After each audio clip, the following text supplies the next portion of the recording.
A mysterious disappearance. She hadn't been contacted on the phone for almost a week. And two best friends sharing a secret. She said bad was there. Then one tells, and the other is hell-bent on the ultimate revenge. Who would imagine a defendant tries to order up a hitman like she's ordering a pizza? Hiring a killer to get rid of the only witness. But her friend has a surprise of her own. A little bit of a beating before we got to this point. She'll have duct tape over her mouth. This hit is staged. Now who's stinging whom? Picture perfect. Plus, we spent days, months, years looking over our back. A Little League coach and the stalker terrorizing his family. You all better watch your backs. But the real shock was who wanted them out of the game. I could feel my knees starting to shake. Killing with kindness. And the best friend with looks, charm. Your hair is so beautiful. Oh, I love your dress. And a whole lot of stories. She said that her dad would give her thousands of dollars when she was sad. But there's one thing she left out. She is a professional liar and a thief. Now the chase is on to catch her before she fleeces someone else. V, you messed with the wrong girl. Best Frenemies. Welcome to 2020 on ID. I'm John Quinones. Best friends, they're supposed to be the people who sustain us. But what happens when they turn out to be our worst enemies? Coming up, 3 tales of trust and treachery, and 3 women determined to turn the tables on those who betrayed them. First, a shared secret with life-altering consequences. But when one friend decides to tell, the other one decides to get even permanently. As Matt Gutman first reported in 2015, that's only the beginning of this story.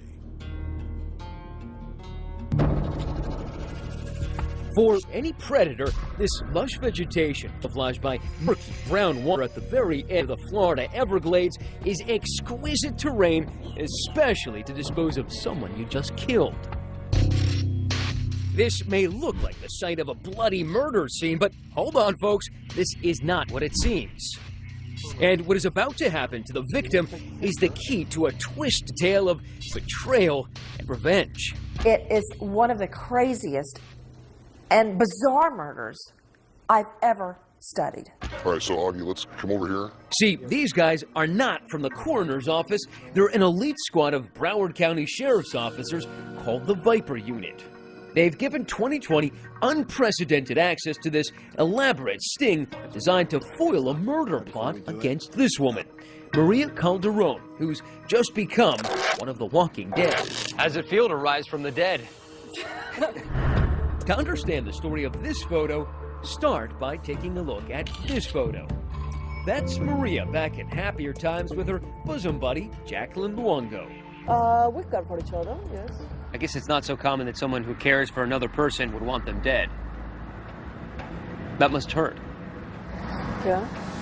Maria makes ends meet by working in a restaurant, but Jackie is having money trouble. That is, until she makes a special arrangement with this woman, Pat Vivieros, one of the countless retirees who decide to live out their golden years in the sun-drenched splendor of South Florida. She was very funny and loving.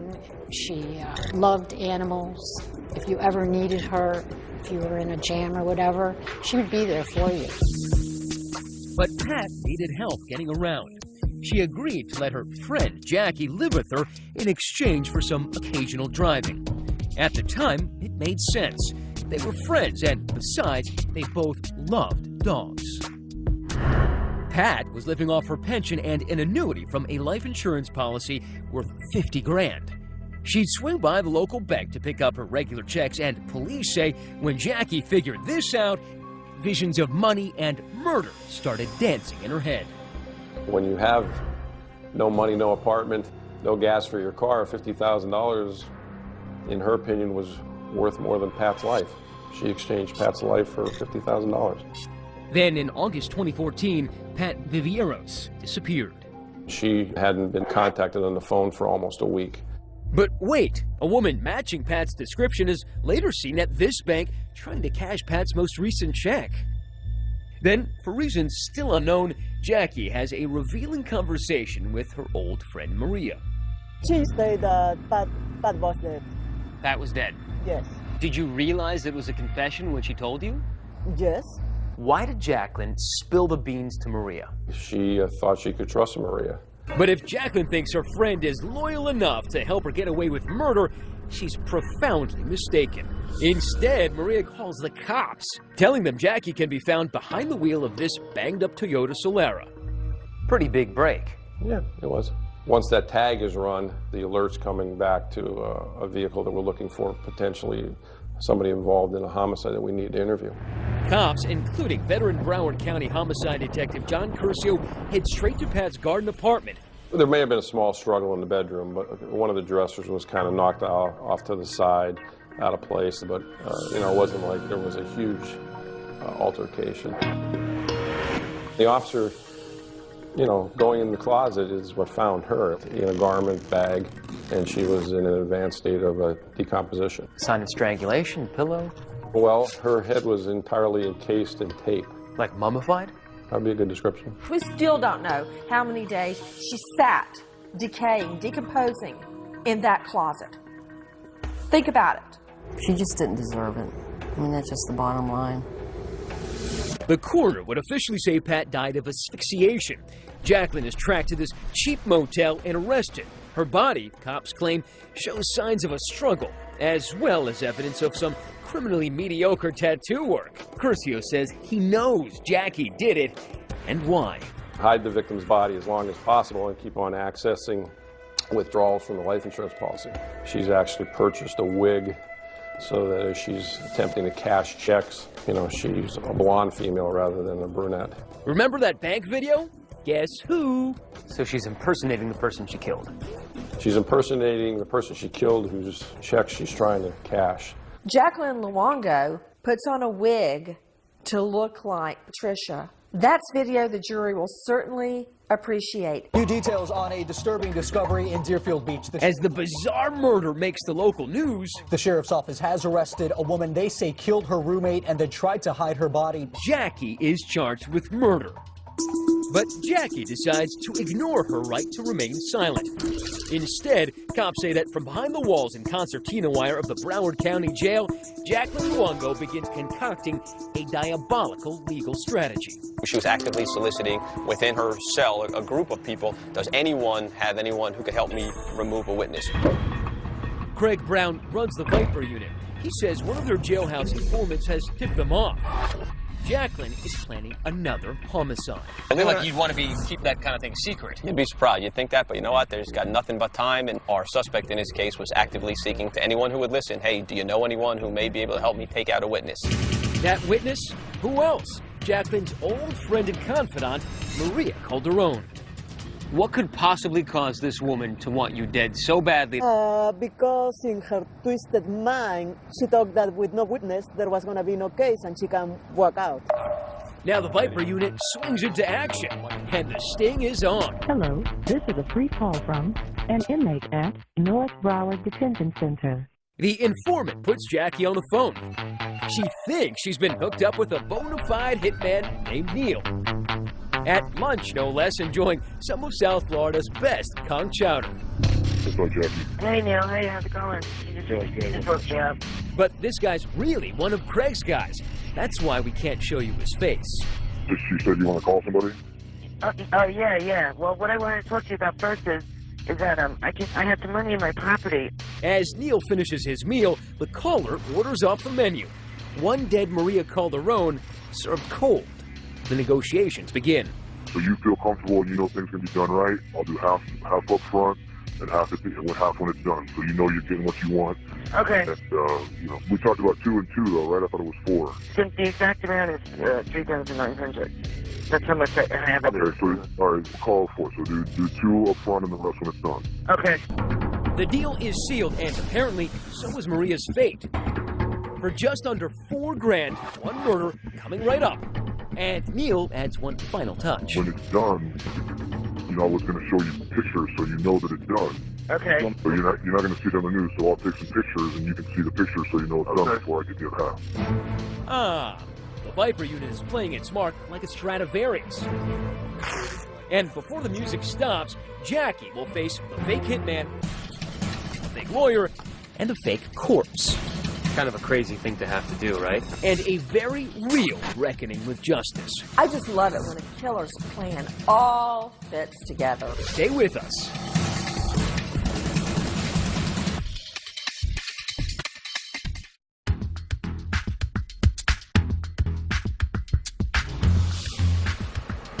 It's just another ho-hum perfect day of fresh air and ocean along Florida's Atlantic coast. This is where Jacqueline Luongo yearns to breathe free. Instead, she's doing morning calisthenics inside the Broward County Jail, charged and held for the murder of her roommate Pat Vivieros, and police say her South Florida crime spree is far from over. It's all or nothing for Jacqueline. From jail, she's been trying to hire a hitman to take out the state's prime witness, her former friend, Maria Calderon. I think Jacqueline's mindset was, if I remove this witness, there's no one to keep me in jail. But the Broward County Undercover Viper Unit has hatched a plot of its own. First, an undercover cop posing as Neil the hitman goes to meet Jacqueline in jail. He has to be sure the dastardly plot is real. How confident were you when you were going in there that you were actually going to get her? I wasn't sure what to expect. We've spoken multiple times up to this point. She knew I was coming, so I was pretty confident that it was going to go the way that we wanted. Now, why does she have to kill the witness? Why couldn't she intimidate the witness? Have you beat her up or threaten her or do something? Initially, she talked about that, just sending a message telling the witness not to testify, and then she decided that wasn't going to work for her. She needed to do more, and she changed her mind and said that she wanted the witness completely eliminated. When I leave you here today, it'll be the last time I talk to you until it's done. Okay, so you're 100%. 200. Okay. While his undercover camera rolls, he jots down the details every hitman needs. Short brown hair, Hispanic, 200 pounds. Okay. The game is afoot. I plan on doing this Saturday night. Call me Saturday night. I'll let you know, yes, we're good. I mean, who would imagine a defendant tries to order up a hitman like she's ordering a pizza behind bars? Not knowing whether Luongo contracted other hitmen to kill Maria, the deputies move quickly. We are there the night they go to brief her on the situation, which they insisted on doing off camera. All right, so we just left Maria. What did she say? She's in, surprisingly enough. She wants to cooperate. I think she understands how serious it is, and she's going to cooperate 100%. Were you surprised? Yeah, I thought it would take a lot more convincing. To have a murder, you need a dead body. Just hours after meeting Jacqueline, I'll just tape it together like that. Our fake hitman and the Viper team have a plan to fake Maria's death, involving a swamp, duct tape, and a bullet hole. Do you want a black eye? And some bruises, or he may be on... This has got to look authentic. So the Broward Sheriff's Office hires a professional makeup artist. And you want to make it look like she has been shot, but it's not too fresh. Right, a little bit of a beating before we got to this point. Now let's do her hands. She'll have duct tape over her mouth, so she was taken from someplace else, brought here, and shot here. So is that a specific color that's just meant to be blood, or can it be used? It's called real blood. It's called real blood. It's kind of a crazy thing to have to do, right? Oh, yeah. Stage your own death. After that quick visit to Marlboro Country, we'll let Maria do the blood. Maria is ready for her close-up. So they're applying even more blood right now. The whole idea here is to make this murder for hire look as convincing as possible. And right now, I gotta say that Maria looks pretty much like a corpse. There is a gunshot wound to the temple, forehead, an exit wound on the other side, dirt on her shirt, her pants, her hands are bound, and of course she's got that duct tape on her mouth. You staged deaths before. Yeah. Put your legs this way. Put your mouth a little more. You staged murders before. Yeah. How do people generally react when they have to stage their own murder? We anticipate the blood draining from their face, like, oh my God, I'm shocked. I can't believe someone I know, is making an attempt on my life. And am I in any fear? Is the person in any fear? We didn't get that in this particular case. In fact, Maria seems unfazed. All right. If Jacqueline were here, what would you say to her? Looks pretty good, right? Yeah. The Viper team now has grisly photos to convince Jacqueline they've just killed a girl named Maria. This is probably what I'll show her tomorrow. But would a real hitman risk a return visit to the jail? Probably not. So Neil tells Jacqueline he needs to leave town, and he's sending this lawyer in his place. So what's going on right now is we're trying to make sure that these two cameras that are going to be hidden on our undercover lawyer here are not going to be too conspicuous, and that takes a little bit of work here. The goal is to get clean video and make sure that nobody else notices. Jackie ambles into the meeting nonchalantly. The lawyer makes a nervous introduction. I'm so sorry to bother you. I've been trying to track you down all day. I was on my way home. And I don't like doing this type of stuff, but Neil is... Well, he's Neil. He wanted me to have you right now. He gives me very specific instructions. The instructions? First, review the envelope with the ghastly murder photos. Did she react at all? At first she was kind of shaky when she started reading the note.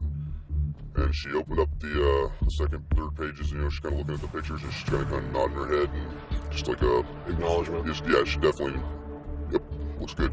All right, perfect. Wow. Then sign off on them, literally. The cops want to make sure they have a case beyond any doubt. It's a way for him just to verify that you stole the pictures. Oh, okay, sure. Can you help me out with that? Yeah, sure. Oh my God, you're such a lifesaver. Look, this guy scares the out of me, so. Okay. No remorse? I mean, any emotion at all? Other than maybe relief. She's not upset about a person losing their life one bit. Alright, so I wrote her name on all the pages. No visible signs of being upset at all. I think that's what's most shocking, is that she looked at those pictures, which are totally grisly and gory, right? A person who was shot in the head being held by her hair. It didn't blanch, didn't stumble. This is someone who you had a relationship with, you were close with. And to have no effect, whatsoever, I think it really shows the mindset of the criminal. It says, I really don't care about anyone else. I'm just worried about my freedom and trying to beat my charge. Hello? Jackie. Afterwards, Jackie even calls her hitman to thank him for a job well done. Hey, how's it going? How did it go? Did he show you the pictures? It was good. Yeah, I saw what he showed me, and everything looked good. Okay, are you happy? Yeah, 100%. Okay. I'm more satisfied customer. When Luongo calls the hitman from the jail to tell him what a great job he did, it's like she's giving him a review on Yelp. Jackie is positive that with Maria gone, she'll beat the rap. You think that's going to help? Oh, yeah, definitely, yeah, because that was the only person that was going to say anything. Okay. All right, well, if you're happy, I'm happy. I'm definitely happy. But surprise, surprise, just 2 weeks later, Jackie is slapped with new attempted murder charges. Solicitation to commit murder and tampering with a witness. Combined with her previous charge in the murder of Pat Vivieros, if convicted, Jackie is facing the death penalty. She declined 2020's request for an interview. Maybe after getting bitten by the Viper unit, she's decided she's done enough talking for now. When you put 12 in the box, this case it's like tied up with a bow and sitting on top of the Christmas tree, for Pete's sake, for the prosecution to just take down and hand to the jury. It is extremely rare to be handed a case like this on a silver platter. As of 2015, Jacqueline Luongo is still awaiting trial for both the murder of Pat Vivieros and the attempted murder of Maria Calderon. She has pled not guilty to all charges. When we come back, a family terrorized by anonymous letters. We spent days, months, years looking over our backs. And the uneasy feeling the stalker is someone they know. I know where your wife goes every day. I know where your daughter goes to dance school. I was afraid. Stay with us.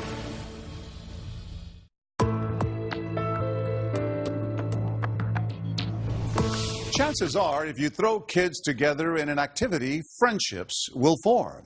And that holds true for their parents as well. But as Deborah Roberts first reported in 2014, for the family of one Little League player, the gift of friendship masked a sinister plan. Little League season. It's all about team building, right? Well, not exactly. Lately, it's a spectacle that seems to be on instant replay. Oh my God! Nearly every weekend, perceived bad calls leading to bad behavior. But it's not kid athletes who belong in the penalty box. Stop it, guys! It's their parents. Fists. Four-letter words. Free-for-all brawls. Ooh, he just got slam dunked. And what about this out-of-control dad, so fearful his son's losing a wrestling match, he shoves a 10-year-old clear across the ring? Really? But the MVP Most Vicious Parent Award may very well go to Janet Chiuzzi. She may look like an unassuming suburban stay-at-home mom, but for more than a year, she secretly terrorized her Long Island, New York neighbors. We spent days, months, years looking over our back. It all began one summer. John DeMasi was coaching his son Dominic's baseball team when an angry letter was sent to the league board claiming DeMasi was playing favorites. It was just an anonymous letter sent how wrong I was coaching the team and how bad we were. Then there's another letter and another letter. Who could be so spiteful? Month after month, the letters kept coming. The DeMasis were scared for their lives. I know where your wife goes every day. I know where your daughter goes to dance school. How much did you alter your lives? I was working and I stopped. I didn't feel safe with, you know, somebody else driving my children. I was afraid. There was times I slept out here, just nervous about who's coming to the door, who's passing by, and it wasn't easy. But the family found comfort in friends, including Janet Chiuzzi, a neighbor whose son played ball with Dominic and is in the same school. She suddenly began cozying up to Linda. And Janet was texting me every other day. Texting you about what? Anything. Which nail salon do you go to? Even showing up at Linda's 40th birthday party, uninvited, and here at another event. Then, weeks later, a special delivery to the DeMasis. And there was 2 handwritten envelopes in our mailbox, so I opened both of them. One was addressed to my son and one was addressed to me. I made it my life's goal now to observe your family on a 24/7 basis. Don't be planning a vacation anytime soon. You will have no home to come back to. That had to knock you for a loop. I read the letter written to my son, which was just took me down because it just said that if your father doesn't step back, I'm going to kill him. You might never see your dad again. You all better watch your backs. This is no joke. This is as real as it gets. To get the hell out of East Meadow Baseball. That's to a 10-year-old child. Could you believe that this is stemming from Little League baseball? A death threat? No, I couldn't. But it did. Batten down the hatches, lock up, call the police. This is at a next level. How frightened were your children? We sat him down and explained it. His initial reaction was to put down his glove and his bat and said, you know what, Dad, I don't need to play baseball anymore. Yet the DeMasis refused to give in to their tormentor's demands. John remained the coach, a terrified Dominic still on the team. I was definitely nervous, and when I got up to bat, I felt like someone was always watching me. It definitely made the game more nerve-wracking and harder to deal with. As the frightened family struggled to go on, Nassau County Police were sifting through the baseball parent list, looking for anyone who had an axe to grind. And they gradually began focusing on one key piece of evidence, those envelopes that contain the hateful letters. I mean, if you just look at the town and the zip code on every single envelope, you could see that they're all the same handwriting. And another slip-up, the stamps were all identical. That made it apparent that we were dealing with the same person on each occasion. But who? Turns out investigators were zeroing in on a parent no one would suspect, that new friend, Janet Chiuzzi. Some of the content in the letters showed that this person had some intimate knowledge of the family's background. And that's what ultimately led us to Miss Chiuzzi. But to nail her, police needed a copy of her signature. So Linda DeMasi hatches a plot to trick Chiuzzi into giving her one. Linda has her 7-year-old daughter collect addresses for a fake fundraiser. Chiuzzi takes the bait. The way she wrote East Meadow, it was a certain way, and I could feel my knees starting to shake as I was standing there, and I couldn't believe it. A chilling discovery. Linda knows beyond a doubt that her so-called good friend was harboring some bad blood. So suddenly you knew that Janet Chiuzzi was behind it. It was like a wave just came over us. 48 hours later, police matched the samples. They had their woman. New this half hour, a Long Island mother arrested, accused of bad behavior. Janet Chiuzzi was arrested, charged with stalking the DeMasi family. And she made a full admission to her authoring all the letters and making these malicious accusations. But what could lead a parent to threaten to kill another? Chiuzzi told police she was angry because John, as coach, didn't choose her son for the Little League travel team. She pled guilty and was sentenced to 60 days in jail and ordered to stay away from Dominic DeMasi. In a statement, her attorney says his client was genuinely remorseful and recognized the seriousness of her crimes. For the DeMasis, justice. But what they didn't get was an apology. I wish that as a mother she could look at me and say, I'm sorry. I'm sorry I did this.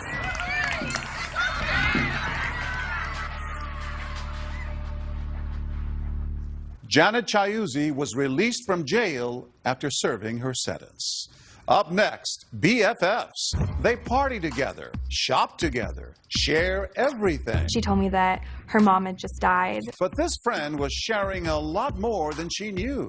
She stole my Social Security card, debit cards, and $13,000 cash. Setting out to catch a thief. When we come back.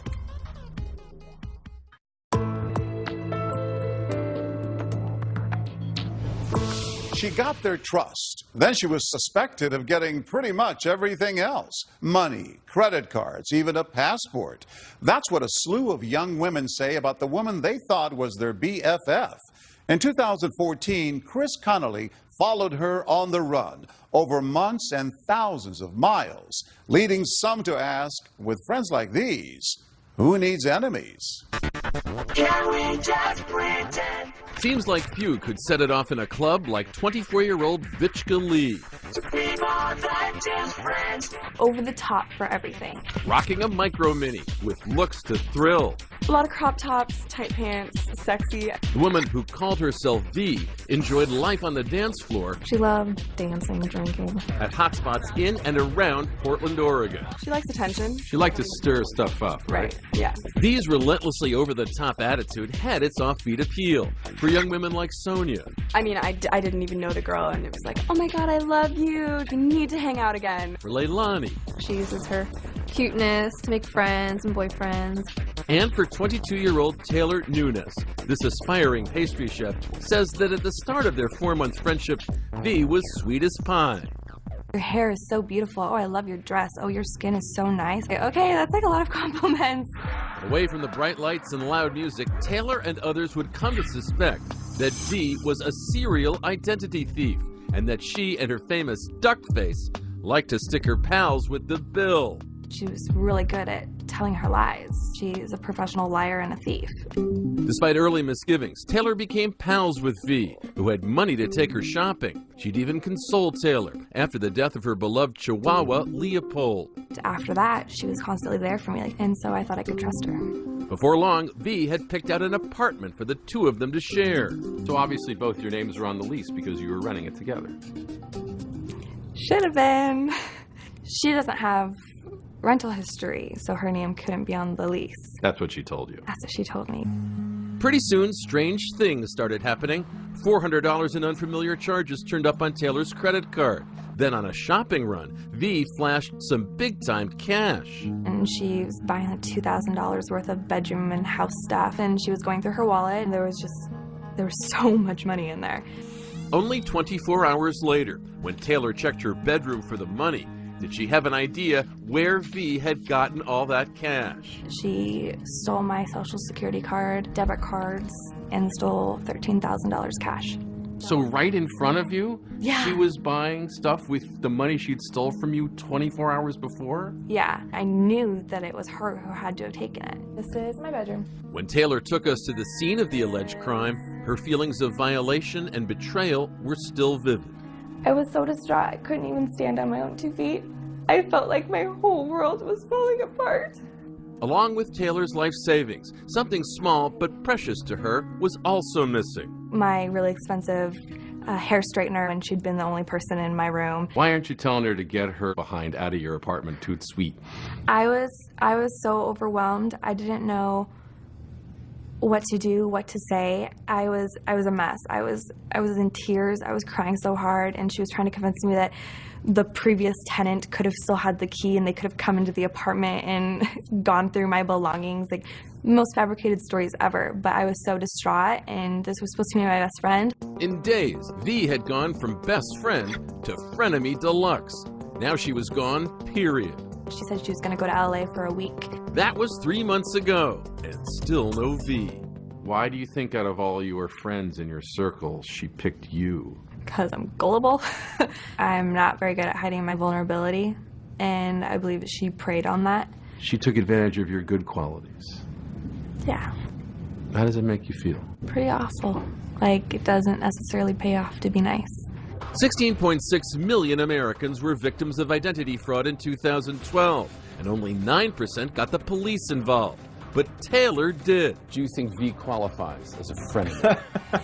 Yeah, she's absolutely a frenemy, because she is your friend and then absolutely your enemy. In addition to the cash she took from Taylor, she also stole Taylor's credit card. Detective Patrick Altier picked up Taylor's case, spearheading the investigation into V's activities. His check of open cases showed that this wasn't the first time V had been accused of putting her pals through the spin cycle. She sought out a certain type of person, became friends with that person, and then would victimize them a little bit over time before doing something to cause her to cut ties with that person and leave. We were best friends. We hung out every single day. 25-year-old Leilani Gutierrez says she and V were also BFFs once. Not for months, for years. She was even a guest at her wedding. She was very bubbly and very positive all the time. Anytime you had a problem, she was always there to listen, and, you know, she'd always, answer your phone, always be there. You tell her, something's wrong. She'd always come over to your house. Then something snapped. After 6 years of friendship, V blew it all in one 36-hour spree, swiping Leilani's passport and credit card, she says, after they'd gone shopping together, and then going buck wild with it on her own. Some clubs, cab rides. She tried to buy airline tickets. On your credit card? Yeah, 13 airline tickets. Did you ever blame yourself? Did you ever think, oh, I shouldn't have left that out, or oh, I shouldn't have? Well, why should I blame myself? It's not my fault she's a thief. I mean, maybe I should have, been suspicious of my own friend, but then that wouldn't have made me a very good friend either. Have you spoken to her since? Nope. 23-year-old Sonia Cecil remembers V laying it on with a trowel. She was rich. She was studying pediatrics. She had basketball star Jeremy Lin reading her biblical verses. She's actually telling you these things. Yes, and I really hope it's not true. He knows better than that. When Sonia couldn't find another roommate, V moved in. The rent? Yeah, about that. V ditched months later, leaving $3,600 unpaid. What happened to that friendship? When you think that your friend is lying to you for an extended period of time, it just dissolves. This is all of her bedding. To help track down her former friend, Taylor went from victim to crime fighter. At Detective Altier's request, even getting V on the phone. Taylor was an amazing person to work with as far as victims go. Taylor confronted V about the credit card. She admitted to everything for that. But when Taylor couldn't lure V back to the apartment where she'd be arrested, she went public, like for this report on local news in Portland. Deputies need your help finding a young woman who weasels her way into friendships just to steal thousands of dollars. I don't ever want anyone else to feel what I had to feel. She stole my trust. She broke me. She could be doing this right now. Probably is. It needs to stop. With V on the run, we brought these three women together, now united in their crusade against V. But even with the law on her trail, V couldn't stop Instagramming her whereabouts and her crop-topped, cut-off physique. This is her at the Hollywood sign. How about this picture from Las Vegas? Her hair color keeps changing. We have all these pictures of her. They haven't caught her yet. How's that possible? Because I think it's just someone else to come forward and say, hey, she's staying with me right now. You think someone else has to go through what you went through or what Leilani went through? It doesn't matter because it's all too late. She's one step ahead of the game every single frickin' time. When we come back, who is V? Her sister reveals the family secrets and a stunning break in the case. She was in LA. Some girl called in a tip. You'll see it all as it happens next.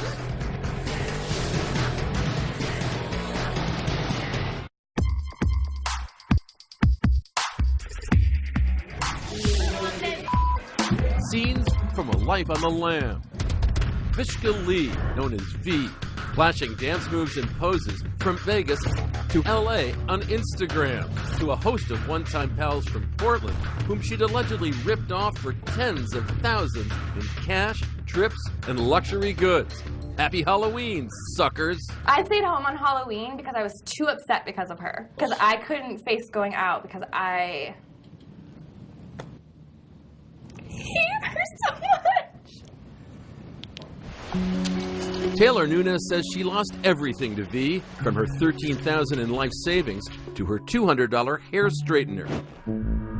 But Taylor fought back, setting up a Facebook page dedicated to finding V and getting Detective Patrick Altier to look for V in Portland, Las Vegas, even Los Angeles.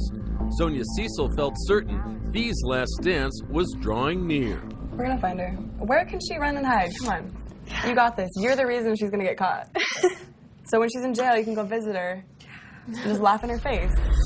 V spinning a web of lies large and small. She said that her dad would give her thousands of dollars when she was sad. She told me that her mom had just died of breast cancer. So who was the real V Lee? This person had the answers. V's estranged older sister, Marie Lee, who could recall the horrors she saw before her family fled war-ravaged Cambodia.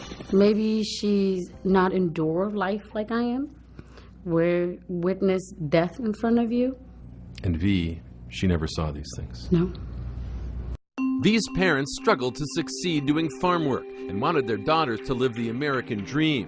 For V, her sister says, it was more like American hustle. I don't think she wants to work. Maybe she expects to just people hand her stuff because she was spoiled. Sweet-faced as a youngster, V never graduated high school, Marie says. She skipped school a lot. I told her, you know, if you're not going to school, you're gonna have to work hard like me. Marie, what would she say when you told those things to her? She just brushed it off. It's more like, oh, whatever, it's none of your business. You're just my sister, you're not my mom. So for me, I just have to back off. Still, when V told her sister she was having boyfriend issues, Marie took her in, offering room and board in exchange for some nanny work. But then, one night, when Marie and her husband went to check their hidden lockbox, to their horror, they discovered $10,000 they had saved was missing. My husband screamed from upstairs. He's like, money's gone. My heart just dropped. So I said, did you take my money? Sure, she denied it. Who else have access to my room but you? Did she stay in your house after that? No, she never come back. If you can't trust your sister. Yeah, you can't trust anybody. Now V is on the run. Wanted in 2 Oregon counties for forgery and identity theft. V deletes her social media accounts. Location unknown. On the evening of November 12th, Taylor feels certain that V will hit some big city clubs for her birthday the following night. She's gonna find as many rich people to hang around as possible and celebrate her birthday. Yet at that same moment, 1,000 miles to the south in Los Angeles, V's newest friends, Jamie Charon and Margot Valet, have grown suspicious of the club-hopping, money-mooching, teller of tall tales young woman who's been crashing on Jamie's couch. When they Google her name, the women are flabbergasted by what they find. There's Facebook pages that are dedicated to finding her, Twitter accounts. Immediately I look at Jamie and I said, this girl is psycho, like there's something wrong with her completely. So we called the cops. In Portland, less than 3 hours later, Detective Altier is sitting down with 2020 when suddenly his phone blows up. The LAPD has nabbed V. And after he tells Taylor the news... Oh my God, I can't even feel my legs. Months of pent-up emotions are at last unleashed. We did it!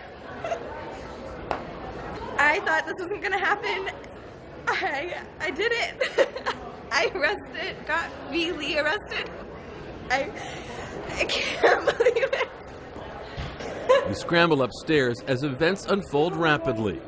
Yeah, she's actually the victim in one of our warrants. V, you messed with the wrong girl. It's a pretty spectacular night, isn't it? It's great. I'm happy for Taylor. Hi, this is Taylor. Then a phone call from Portland to LA. You have no idea how grateful I am that you guys called the police tonight. Thank you. Aw, thank you. No, if it wasn't for you, we wouldn't have found her and this wouldn't have happened. Oh, and remember Taylor's $200 hair straightener? The one V ran off with? Do you have a red straightener? A red straightener? Yes! Oh my god, that's my straightener! Yup, we have it. The next day, Marie Lee is sharing her stories of the estranged sister she hasn't heard from in nearly a year. Do you know what day in your sister's life this is? It's her birthday. Do you know where she is right now? I have no idea. She's in LA County Jail. For real? She was arrested last night in Los Angeles. Oh my God. She has to pay for what she did. She needs to admit it that I need help. There's no excuse. We're gonna have so much fun carrying this up 3 flights. And with 2020 footing the bill and Detective Altir's okay, a box from LA arrives at Taylor's house. Taylor, Leilani, and Sonia sort through it for their stuff. And sure enough, there's the item that means so much to Taylor. Look what we got, ladies! Is that your straightener? That's my straightener! These are the shoes that V bought with my credit card and was wearing around in my house. But however V might have preyed on their openness and vulnerability, these young women weren't afraid to make some new friends. We'll toast to V for our new friendship and group hugs.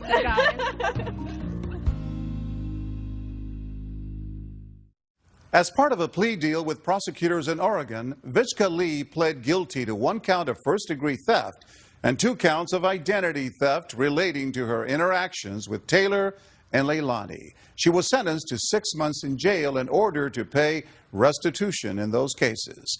Authorities say that as of 2015, no other alleged victims have come forward and no other charges have been filed. Taylor and Leilani, meanwhile, remain close friends.